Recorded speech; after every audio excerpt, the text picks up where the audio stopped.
Hello అందరికి, మాది తెలంగాణ. మేము కర్ణాటకలోని రాయచూరులో ఉంటాం. ఎందుకంటే మా హస్బెండ్ జాబ్ చేస్తారు ఫార్మా కంపెనీ. కర్ణాటకలో ఈ కర్రీ బాగా తింటారు. వీటిని క్యాప్సికం అంటారు. తెలంగాణ సైడ్ క్యాప్సికం కర్రీ అస్సలు చేయరు. పిజ్జా, బర్గర్ లో మాత్రమే యూజ్ చేస్తారు. క్యాప్సికం కర్రీ చాలా బాగుంటుంది. రైస్ లో బాగుంటుంది, రోటీలో కూడా చాలా బాగుంటుంది. కానీ మా తెలంగాణ సైడ్ రోటి పచ్చళ్ళు అంటే చాలా ఇష్టపడతారు.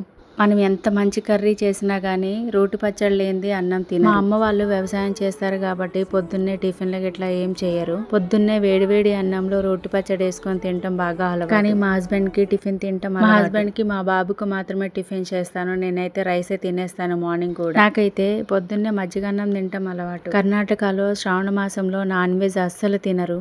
కానీ తెలంగాణలో కొంతమంది తింటారు, కొంతమంది తినరు. ఎందుకంటే ముత్యాలమ్మ దేవతని పూజిస్తారు. ముత్యాలమ్మ దేవత అంటే గ్రామ దేవత. ముత్యాలమ్మ దేవతకి కొన్ని కోస్తారు కాబట్టి నాన్ వెజ్ తింటారు. మా ఊరు నుంచి ఈ రాయచూరుకి 10 to 12 అవర్స్ జర్నీ ఉంటుంది. చిన్న చిన్న ఫంక్షన్లకు అయితే అటెండ్ అవ్వలేకపోతున్నాం. అదే చాలా బాధగా అనిపిస్తుంది ఒక్కోసారి. ఎప్పుడైనా హెల్త్ బాగోపోతే మనకు చేసే వాళ్ళు కూడా ఎవరు ఉండరు. మనకి మనమే చేసుకోవాలి పనులు కూడా. అప్పుడు అనిపిస్తుంది ఊర్లో ఉంటే చాలా బాగుండు అని. కానీ తప్పదు కదా, ఏం చేస్తాం. ఈ రోజు మా హస్బెండ్ తొందరగా వెళ్ళాలి అంటే ఫస్ట్ ఇంట్లో పనులన్నీ కంప్లీట్ తర్వాత పూజ చేశాను. అంతేనండి వీడియో నచ్చితే please like, share and subscribe చేసుకోండి. Thank you.